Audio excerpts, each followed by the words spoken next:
Oke, selamat siang teman-teman. Kita masuk di pertemuan kita yang pertama. Jadi hari ini kita eh, struktur baja satu ya. Baja satu dengan modul kita pertama. Kita mempelajari tentang baja sebagai material struktur dan sifat fisik dan mekanik baja. Nah, saya dengan Agianata Tuamunte Mercubuana. Nah, ini teman-teman boleh ya dikunjungi untuk The Engineer Study, Civil Engineering Channel. Jadi nanti teman-teman bisa lihat ada beberapa materi-materi pembelajaran yang saya buat ya. Oke, kita mulai teman-teman untuk materi kita. Yang pertama, kajian materi kita, deskripsi materi pembelajaran. Kita nanti akan bicara tentang struktur baja dan karakteristik materialnya, sifat fisik dan mekanik struktur baja, kemudian jenis-jenis struktur baja, rangka baja, portal ya, dan baja komposit. Jadi ini nanti teman-teman akan lihat ini, baja komposit bisa dengan komposit dengan beton, bisa dengan komposit dengan bahan lain ya.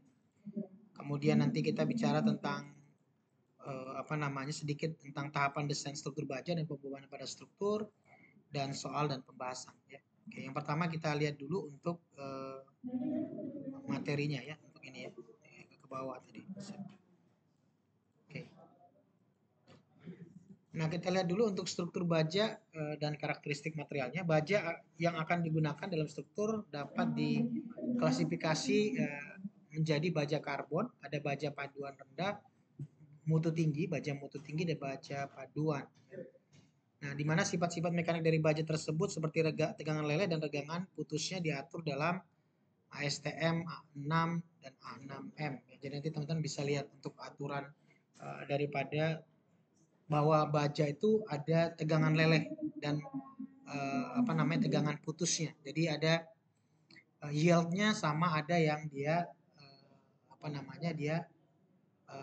putus ya. Jadi dia kalau baja itu kan beda dengan beton. Kalau pada saat nanti ada pembebanan, ada fase dia elastik bisa kembali ke posisi semula, tapi dia yield ya, mengalami tegangan lelehnya. Tapi setelah tegangan leleh itu dia masih ada bisa mengalami ada kekuatan lagi kan, berapa beban lagi, terus kemudian dia naik lagi dan dia putus ya. Nah itu bedanya. Kalau dia beton dia dengan fase beban, ada fase fase elastik, dia bisa kembali ke posisi semula di mana bebannya masih bisa ditanggung, tapi dia langsung maksimum habis itu putus kan. Dia nggak kayak baja itu lebih ada nilai karakteristik liatnya dia. Jadi dia bisa mulur lagi tuh panjang, baru dia kuat lagi dan dia putus. Nah, berikut ada disajikan klasifikasi baja menurut komposisi kimianya, teman-teman ya. Di sini ada baja karbon, karbon steel dibagi ada 3. Yang pertama baja karbon rendah atau low carbon steel, machinery dan mill steel. Nah, itu kadar karbonnya kurang lebih 0,05% sampai 0,30% ya. Nah, sifatnya apa? Sifatnya mudah ditempa dan mudah di mesin ya, artinya dibentuk. Kemudian ada yang 0,05% sampai 0,20% biasanya untuk yang body mobil ya, automobile bodies, building misalnya untuk gedung dan untuk pipa misalnya ya, untuk rantai, untuk paku keling, screw ya, untuk yang nail itu biasanya dia karbon mutunya 0,05 sampai dengan 0,20. 0,20 sampai dengan 0,30 itu untuk biasanya untuk roda gigi gear gitu ya, untuk yang poros misalnya, untuk poros untuk sambungan begitu ya. Kemudian untuk baut, forging, bridge untuk building. Jadi ini untuk kadar-kadar yang rendah ya. Nah, kemudian ada berikutnya yang menengah, medium carbon steel ya. Kekuatan lebih tinggi daripada karbon rendah. Nah, sifat utamanya yaitu sulit untuk dibengkokkan ya, atau tidak gampang untuk ditekuk ya. Kemudian dilas, dipotong. Nah, biasanya di sini ada rate-nya juga untuk komposisinya 0,30 sampai 0,40%. Biasanya untuk penghubung batang kabel. Nah, ini contohnya. Terus untuk pin engkol dan untuk as roda ya. Nah, untuk yang karbon menengah di antara untuk karbon komposisi 0,40 sampai dengan 50 itu untuk yang as mobil ya kan. Terus crankshaft rel untuk yang misalnya buat yang di roda setir itu di roda mobil yang arms busnya itu biasanya ya. Jadi itu butuh yang nilai bajanya yang cukup tinggi, boiler ya. Uyghur Beach, ya, misalnya screwdriver untuk obeng misalnya. Ya. Terus untuk 0,5% sampai 0,60% itu untuk hammer, ya, untuk yang tukul gitu ya, untuk kereta luncur dan sebagainya. Jadi ini untuk apa namanya dari sisi apa namanya komposisi daripada kimia daripada baja karbon ya. Nah kemudian ada juga yang baja karbon tinggi nih, high carbon steel. Ya, biasanya sulit dibengkokkan untuk yang secara visualnya ya, dilas, dipotong, ya sulit ya. Kemudian kandungannya di antara 0,60 sampai dengan 1,50%. Nah, biasa penggunaannya untuk ini nih, screwdriver masih sama, tapi mungkin dia lebih tinggi, blacksmith, hammer, table knives, untuk yang mungkin buat yang apa namanya, buat pisau, screw, hammer, vice, chew, gergaji gitu ya, knives, drill, ya, banyak ya. Ya, mungkin ini juga untuk yang rebar ya kan, untuk yang apa? Buat yang tulangan baja itu sama ya. Jadi harus mutu tinggi. Saw for cutting steel untuk yang untuk memotong baja, wire drawing dice misalnya buat yang apa namanya cutting dice yang buat untuk profil gitu ya. Fine cutter juga sama. Jadi yang kita pahami di sini ada secara kimianya ada yang baja apa namanya karbon rendah, karbon menengah dan karbon tinggi ya. Nah, kemudian untuk sebutan baja karbon berlaku untuk baja yang mengandung unsur bukan hanya besi Fe dengan persentase maksimum karbon C-nya 1,7%, untuk mangannya 1,65%, silikonnya Si-nya 0,6%, dan tembaganya Co-nya 0,6%. Ya, jadi karbon dan mangan adalah suatu utama untuk menaikkan kekuatan besi murni. Dan biasanya sih nggak baja murni banget ya, jadi bisa dicampur dengan Fe juga besi ya. Jadi itu tergantung dari komposisi dari yang selama ini kan kita lihat. Oke. Nah, kemudian di sini ada juga baja karbon A36 ya mengandung karbon maksimum antara 0,25% sampai 0,29% ya tergantung dari kepada tebalnya. Jadi di sini baja karbon struktural biasanya titik lelehnya itu kurang lebih 250 MPa ya. Jadi biasanya kan kita kalau misalnya yang rebar itu yang 240 untuk baja polos, yang untuk yang ultimate, untuk yang di foam, untuk yang baja ulirnya kita pakai yang 400 ya. 400 untuk yieldnya ya. Jadi di situ tergantung untuk peruntukannya. Nah, jadi di sini penambahan karbon akan menaikkan tegangan lelehnya pasti dong. Semakin banyak karbonnya, semakin dia kuat ya. Semakin dia ductile, ductilitasnya tinggi ya, tetapi mengurangi ductilitasnya. Jadi dia lebih ke gampang patah ya. Jadi misalnya apa namanya karena kan dia sebenarnya bukan lebih ke tariknya ya, tidak tekan. Jadi dia kalau karakteristik dari baja ini kan sebenarnya kuat terhadap tarik, tapi dia lemah terhadap tekan. Jadi kalau misalnya dia lebih dominan, misalnya perlakuannya ditekan, nah dia tuh gampang patah. Tapi kalau ditarik dia kuat sekali. Ya.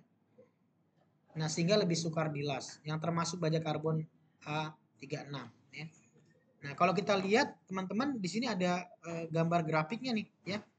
Jadi tegangan di sini ada hubungan antara tegangan dan regangannya sama. Misalnya dia yang 36 KSI. Jadi kurang lebih 250 MPa ya. Berarti itu kalau 50 berarti tinggal dibagi aja konversinya. Ya kan? Berarti faktor pengalinya berarti 250 dibagi dengan 36. Ya, berarti kurang lebih di 6,9. Berarti kalau 50 dikali 6,9 kurang lebih 345 MPa ya. Untuk ininya. Jadi kalau kita lihat karakteristiknya untuk baja yang A36 ya berarti dia sama ya teman-teman ya. Jadi kalau misalnya dia tegangannya ya seperti ini, ya, dia cenderung di sini nanti akan apa namanya ada perlemahan kurang lebih 0,25% ya kekuatan leleh minimumnya ya. Nah kemudian dia akan naik dulu lagi tuh, ya, kemudian dia akan putus ya seperti itu. Yang 50 juga sama, hampir sama. Nah cuma beda kalau yang ini yang A440, sorry ini A36, ini yang A440, 441. Nah ini yang lebih tinggi lagi ya, yang baja paduan A51. Jadi cenderung lebih getas ya, jadi lebih tinggi tapi dia tegangannya bisa mencapai sampai 100 KSI, tapi dia untuk dia regangannya lebih pendek. Paham nggak maksudnya? Jadi dia ini lebih lihat, lebih kemampuan napasnya lebih panjang, gampangnya begitu aja ya. Ya, ini sama, tapi ini dia lebih tegangan yang dihasilkan lebih tinggi nih. Kalau ini kan cuma hanya mungkin taruhlah 45 ya. 45, sorry 50-an. 50 ini tadi ya. Nah, ini dia masih lumayan panjang. Kalau ini enggak. Dia lebih tinggi tapi dia mungkin regangannya hanya di kurang lebih 0,2%. Ini kuat tarik apa namanya? Ultimate-nya ya. Kuat tarik ultimate-nya di sini. Oke. Nah, ini kurva tegangan teman-teman juga bisa lihat di sumbernya di struktur baja desain perilaku Charles G. Salmon juga ada, nanti teman-teman bisa lihat ya. Oke, terus kemudian di sini ada baja panduan rendah kekuatan tinggi ya. Baja ini sebentar, maaf. Oke. Nah, baja ini diperoleh dari baja karbon juga sama ya. Ya, dengan menambahkan unsur paduan seperti krom ya, kolombium ya, tembaga. Nah, ini contoh yang buat kimianya lah. Kita hanya sekedar untuk mengetahui aja ya. Ada nikel, ada fosfor, ada vanadium, ada zirconium, dikornium ya. Nah, supaya sifatnya mekanismenya lebih baik ya. Nah, seperti baja karbon mendapatkan kekuatan dengan menaikkan kandungan karbonnya.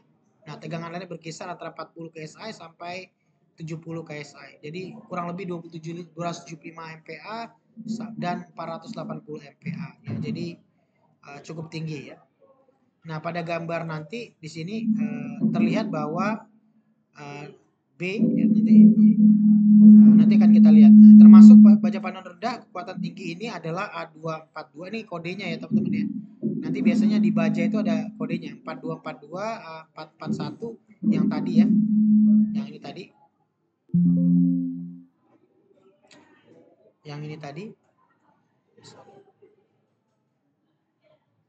Yang ini tadi ya. 441, 4572 masuk yang dia yang 50 KSI tadi. Nah, tujuan dilakukan penambahan unsur tadi adalah yang pertama untuk menaikkan sifat mekanik baja. Nah, sebenarnya sih lebih ke produksi bajanya. Kalau kita kan sebenarnya secara mekanik aja kan. Nanti kita akan uji di lab, nanti berapa sih kekuatan tegangan lelehnya berapa, ya kan? Tegangan putusnya berapa. Jadi ya itu mungkin bagian yang produsennya lah untuk menciptakan apa bajanya. Bagian kita nanti ngecek aja sesuai material di lapangan itu yang kita pakai, dia unsur-unsurnya sudah sesuai dengan tabel speknya atau enggak kan gitu ya. Sebenarnya tujuannya itu kan kita. Kalau sipil kan kita kalau ditanya bagaimana unsurnya, kita suruh pecahkan lagi unsurnya itu nggak bisa.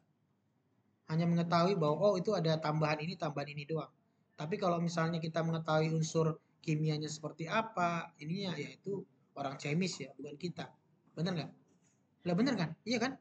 Komposisi sama dengan beton misalnya, kenapa kok unsur beton itu misalnya ditambahkan ini, oke, kita cuma hanya tahu misalnya ditambahkan ples mengurangi jumlah semennya itu meningkatkan kuat tekan. Udah that's it, selesai. Tapi kenapa bisa kuat tekannya, rantai kimianya bagaimana, kenapa bisa berkurang, kita nggak bisa tahu. Benar nggak? Diajarin nggak kimianya? Enggak kan? Enggak, kimia dasar pun sebenarnya hanya cuma hanya berhenti di tegangan regangannya kan. Tegangannya berapa, regangannya berapa, mulurnya seberapa, bener nggak? Meregangnya seberapa kan? Dari L0-nya sampai delta L-nya bagaimana? Bener nggak? Memanjangnya berapa berapa panjang, berapa mili misalnya. Itu doang ya. Menaikkan sifat mekanik dan pada temperatur rendah, meningkatkan daya tahan terhadap reaksi kimia, oksidasi dan reduksi, dan untuk membuat sifat-sifat spesial. Nah, ada juga baja panduan rendah dapat didinginkan dalam air. Nah, ini contohnya untuk mendapatkan tegangan lelehnya sebesar 80 KSI atau kurang lebih 550 MPa dan 110 KSI. Jadi nanti di sini bagaimana cara ininya ya, mendapatkan ini. Nah, ini grafiknya seperti ini, teman-teman. Jadi apa namanya? Bagaimana kita melihat karakteristik daripada ininya ya. Masing-masing bajanya ya. Ya, teman-teman bisa lihat. Oke, ada pertanyaan teman-teman? Nah, ini hanya informasi aja untuk ini ya. Ya. Nah, kemudian ada baja ringan. Baja ringan ini biasa untuk yang rangka atap gitu ya. Nah, baja ringan sebenarnya adalah baja kanai dinding dengan kualitas tinggi yang bersifat ringan dan tipis, namun kekuatannya tidak kalah dengan baja konvensional. Nah, di sini tegangan tarik tingginya G550. Baja G3 berarti baja memiliki kuat tarik 550 MPa yang sama dengan baja panduan tadi. Benar nggak? Ya. Terus kemudian ini baja ringan adalah baja high tensile, jadi dia lebih ke tarik ya.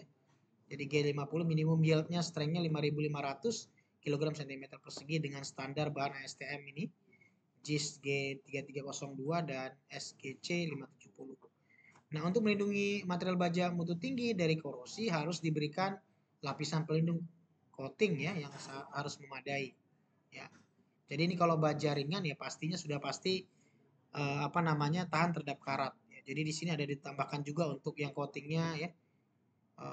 Dan di sini ada berapa lapisan pelindungnya, yaitu zinc 96%, 6% dia aluminium dan 3% magnesium. Jadi ini yang hanya untuk informasi aja buat teman-teman. Ya. Nah, contohnya seperti ini ya, yang di lapangan untuk contoh-contoh baja ringan seperti ini. Tapi kita nggak kesana. Tapi sebenarnya buat kita sebenarnya ya jarang kita perhitungkan sih untuk perumahan ya. Sudah ada lah standarnya, misalnya pakai ketebalan 0,075 gitu doang kan.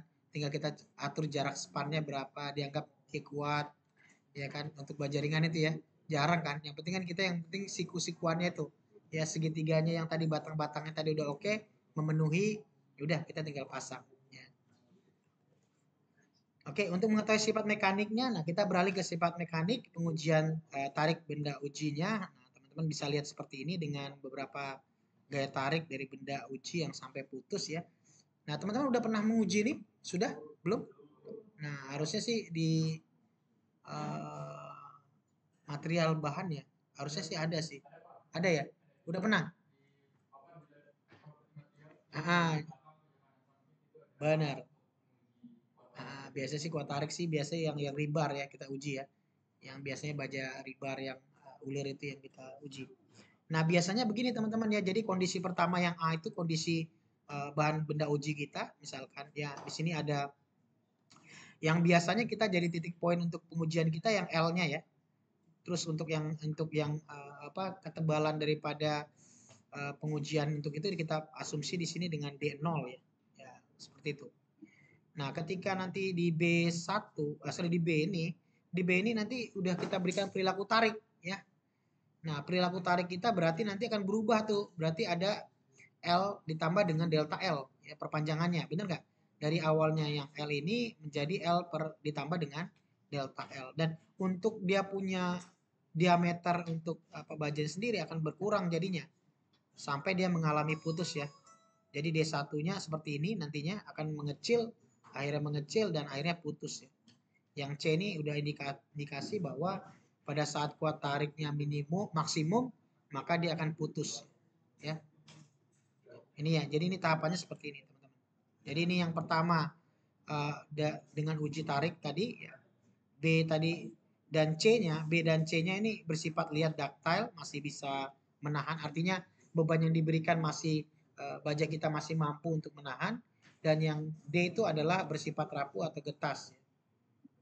Atau prinsipnya begini, yang pada saat diuji dengan beban tertentu B dan C itu masih bersifat liat, artinya masih mampu menahan bebannya, atau komposisi daripada bajanya masih lebih bagus ya, arti masih mampu untuk menahan gaya tarik. Sedangkan yang D tadi mungkin dikasih hanya beban berapa hanya kecil, mungkin dia langsung rapuh, langsung getas, langsung putus ya. Ada yang gitu ya. Misalnya kan maksimum tadi 550 tadi kan. Bisa mencapai 550. Mungkin ini yang bersifat rapuh mungkin hanya nggak nyampe 100, mungkin 150 dia udah langsung putus.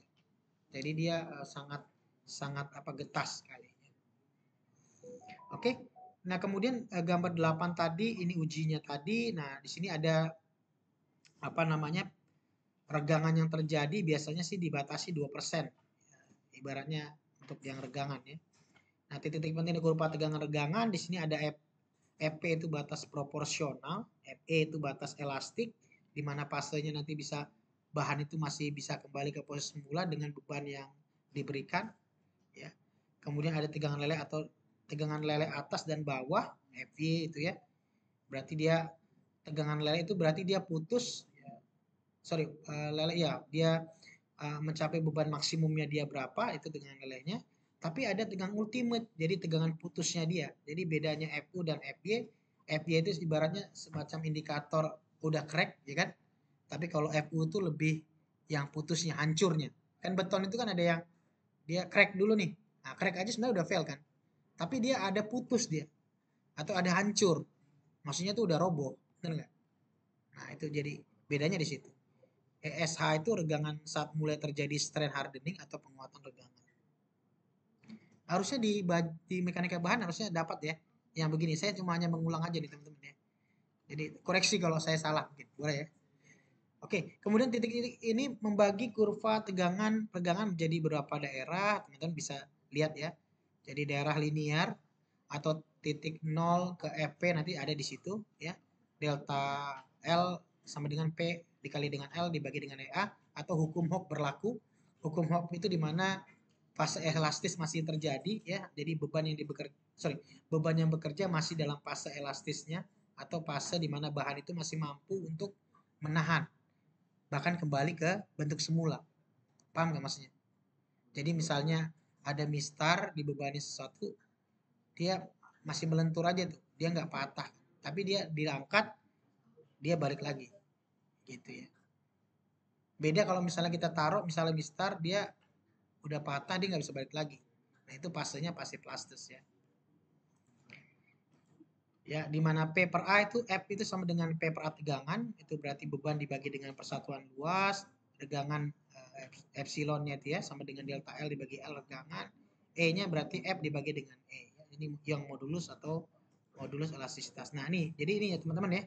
Jadi kalau kita lihat yang ini poin-poin pentingnya yang saya mungkin akan jelaskan, yang saya tadi bilang tadi ini teman-teman harus paham ini. Ya, jadi pada saat apa namanya?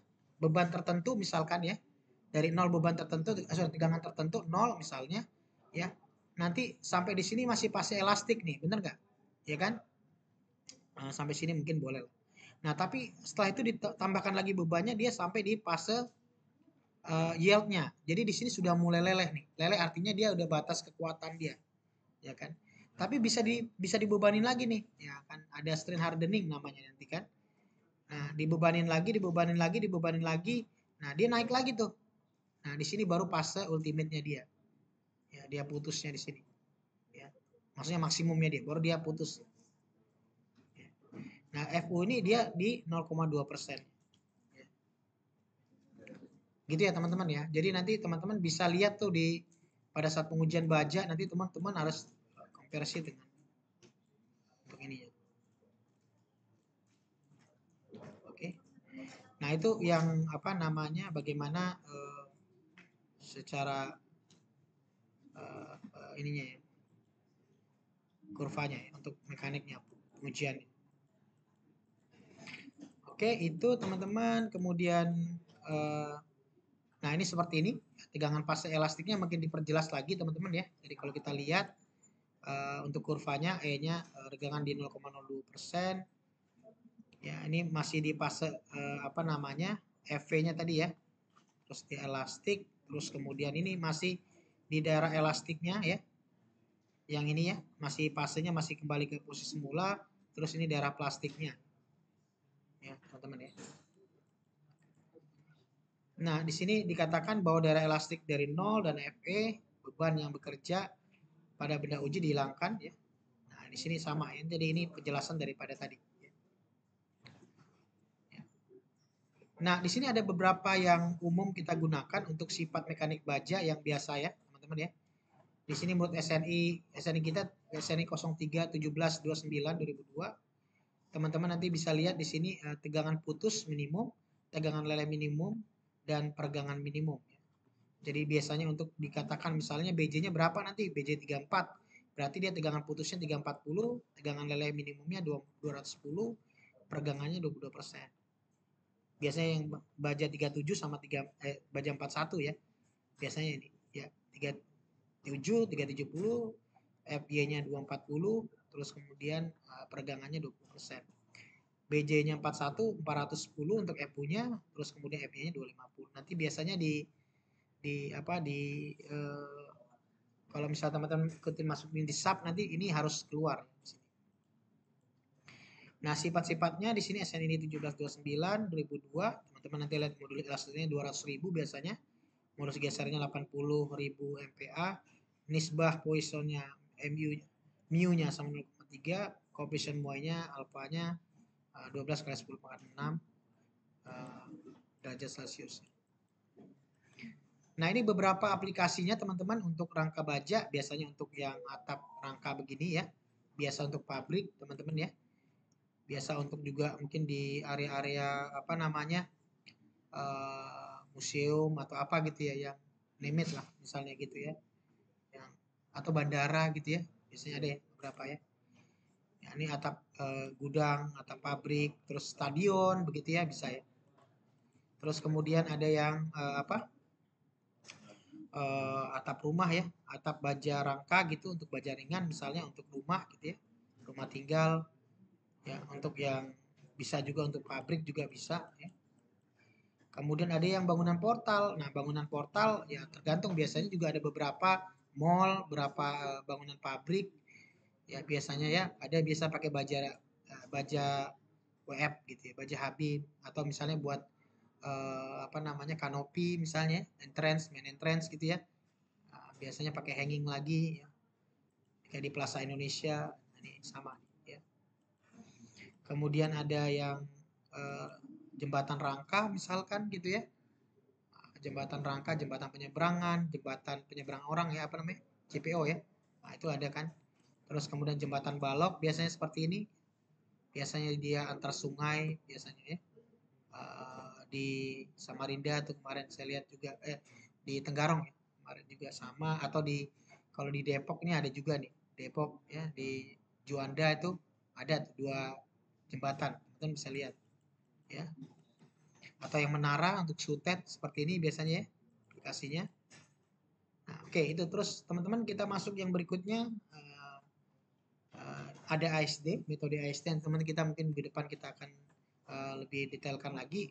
Di sini kita perencanaan struktur itu untuk baja ada 2 yang kita pakai, yaitu metode ASD, yaitu ASD itu Allowable Stress Design, dan yang kedua adalah LRFD, itu Load and Resistance Factor Design. Nah, biasanya SNI kita yang tadi 031729 itu mendekatkan di LRFD ya. Jadi dia safety factornya aja yang sebenarnya lebih tinggi dibandingkan ASD. Kalau ASD kan cuma satu satuan. Kalau LRFD ini bisa 1,4, 1,7 gitu ya. Jadi ada faktor reduksinya. Jadi nanti di sini akan faktor safety-nya lebih tinggi ya. Nah, di sini terletak pada dibilang perbedaannya apa? Perbedaannya terletak di angka keamanannya. Jadi di mana LRFD beban yang diaplikasi terhadap struktur merupakan beban terfaktor. Jadi misalkan kalau beton kita yang kita pahami, misalnya beban untuk pembebanan, sebenarnya untuk pembebanan ya. Misalnya untuk yang beton itu kan 1,2 dead load, 1,6 live load, ya kan? Benar nggak? Kadang ada yang 1,4 dead load, 1,7 live load. Nah, itu jadi tidak persis satu saja. Jadi kita bisa lebihkan 40% dari yang kondisi real angkanya ya. Jadi nanti ini juga yang jadi nilai positif. Memang akan apa? Lebih nggak efisien memang dari sisi untuk profilnya pasti akan lebih mahal ya. Karena dia ada faktor safety tadi. Jadi kalau misalnya kontraktor atau misalnya owner mau ini ya harusnya kalau lebih mahal. Ya safety-nya terlalu lebih. Nah, bisa aja dikurangin. Nah, pada SD hanya satu faktor keamanan, sedangkan untuk yang LRFD banyak ya, beberapa. Ya, jadi di sini yang dicek nanti kegunaannya adalah untuk yang pasti untuk meningkatkan yield-nya, fracture retak patahnya dan tekuknya nanti yang ditingkatkan ya. Nah, kemudian ASD ada sebuah elemen struktur memiliki properties sifat penampang seperti luasan dan momen inersianya ya. Nanti lebih ke tegangan izinnya nanti ya. 0,6 FY ya, nanti teman-teman bisa lihat di sini. Nah, prinsipnya ASD itulah tegangan yang terjadi pada kondisi batas dibagi dengan sebuah faktor keamanan. Ya. Nah, contohnya seperti ini. Berarti kalau untuk yang ASD cuma hanya FT dibagi sama dengan P per A, ya, kurang sama dengan FT. Ya. Jadi FT itu tegangan tarik yang dihitung, P itu beban tarik layanan servisnya, FT tegangan tarik izinnya langsung. Ya. 0,6-nya tadi. Nah, sedangkan untuk hubungan antara perbandingan kekuatan RA kurang sama dengan Rn dibagi dengan omeganya. Nah, ini semua omeganya itulah safety factor tadi ya. Sedangkan Rn dibagi apa namanya omeganya itu adalah allowable stress-nya. Jadi ini tegangan izin ya. Oke, terus kemudian nanti di sini ada kombinasinya, teman-teman ya. Kekuatan yang dibutuhkan untuk RA tadi, untuk ASD tadi kombinasi 1D. Nah, dia cuma hanya D doang, dead load doang, tidak ada 1, berapa enggak, satu satuan doang. Jadi bedanya di situ. Terus untuk yang kombinasi terhadap live load-nya juga sama, tinggal D plus L aja. Jadi sangat-sangat efisiensi lah. Jadi tidak ada safety factor yang lebih. Nah, bedanya dengan yang LRFD ya. LRFD itu dia apa namanya? Langsung LRFD aja kita ya. Nah, LRFD itu dia ada beban terfaktornya ya. Jadi nanti ada faktornya ada, faktor reduksinya ada. Nah, jadi kombinasinya biasanya berdasarkan SCE-nya ini ya, berdasarkan ini teman-teman. Berdasarkan SCE yang ini LRFD kita biasanya ini juga mengacu dia punya kita nih kalau baca. Kalau untuk dead load itu 1,4. Nah, beda dengan tadi ASD cuma satu satuan kan, betul nggak? Kalau kombinasi kedua terhadap live load-nya berarti 1,2D ditambah dengan 1,6 L-nya ditambah 0,5 LR-nya. Jadi teman-teman bisa lihat ini. Jadi bedanya cuma di situ aja. Jadi lebih apa lebih safety lah sebenarnya ya. Jadi teman-teman bisa lihat di SNI-nya nanti untuk ini ya. Nah, yang berikutnya pembebanannya, teman-teman beban, kita bicara beban berarti ada gaya luar yang bekerja yang akan diperlakukan terhadap strukturnya. SNI kita jangan lupa ini ya, pasal 6.2. Nah, beban mati, beban hidup ya teman-teman bisa lihat ini. Kemudian beban hidup biasanya seperti ini, beban hidup ada beban hidup untuk lantai tangga rumah sakit seperti apa udah ada ini ya. Nah, beban angin juga sama, sudah ada untuk contohnya. Beban gempa juga sama. Nah, yang menarik contohnya teman-teman, ya contoh pertama misalkan untuk aplikatifnya, suatu struktur pelat lantai dipikul oleh bahan bayap sekian, 450, 200, 914, ya. Kemudian dia jarak antar baloknya, as ke asnya 2,5 meter, beban mati pelatnya adalah sekian, 2,5 km persegi, beban hidupnya 4 kN meter persegi. Hitung beban terfaktor yang dipikul oleh balok tersebut sesuai dengan kombinasi LRFD. Nah, kita tinggal masukkan aja. Di sini berat sendirinya ditambahkan beban dari platnya 2,5 meter, berarti di sini D-nya sama dengan 0,75 ya ditambah dengan 2,5 kali 2,5. Ya, benar nggak? Ya. Berarti sama dengan 7,01 kN meter. Nah, live load-nya berarti di sini 2,5 dikali dengan 4, ya kan? Dikali dengan 4. Nah, karena hanya ada dua jenis beban, yakni beban mati dan beban hidup, maka yang hanya perlu diperiksa adalah kombinasi 1,4D. Berarti 1,4D dikali dengan D-nya ini nih, 7,01. Berarti dapat 9,814 Nm. Nah, untuk yang beban hidupnya berarti 1,2D ditambah 1,6L ditambah 0,5 L1 atau H ya. Jadi berarti di sini 1,2 dikali 7,01 yang ini, terus 1,6 kali 10 ditambah 0,5 dikali 0 kan tidak ada beban yang itu ya. Nah, berarti jadi 24,412. Nah, jadi beban terfaktornya adalah 24,412 ya. Nah, ada lagi dengan contoh 2 misalnya sama dengan 3 meter kita cari sama ya. Untuk dead-nya, dead load-nya 0,66 ditambah dengan 3,2 ya, dapat 6,6. L-nya nggak ada, live load-nya nggak ada ya. Berarti di sini LA-nya 3. Ini LA ya, berarti beban hidup atap ya. Ya. 0,66-nya sebentar. Itu beban matinya ya. Beban mati koefisiennya 0,66 ya. 0,76, 0,6. Oke.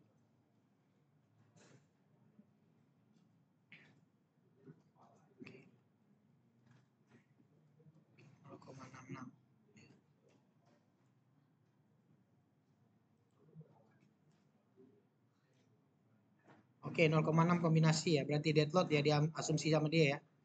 Oke. Tadi ada. Kita kalau terburu-buru nih. Oke. Oke, nanti kita ini ya. Soalnya waktunya juga teman-teman. Ya. Jadi intinya bahwa itu ada dead load. Kemudian nanti kita apa namanya dijumlahkan. Ya. Nanti kita masukkan di ini. Ya.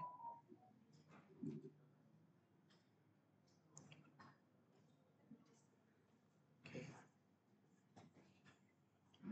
Itu.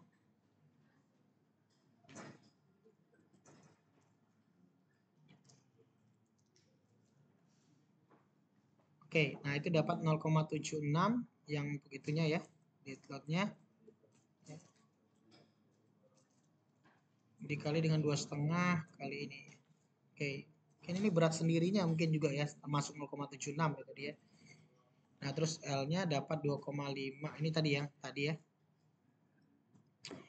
Ya, ini dapat LA-nya untuk yang beban anginnya ya, 3 kali 1,5 ya.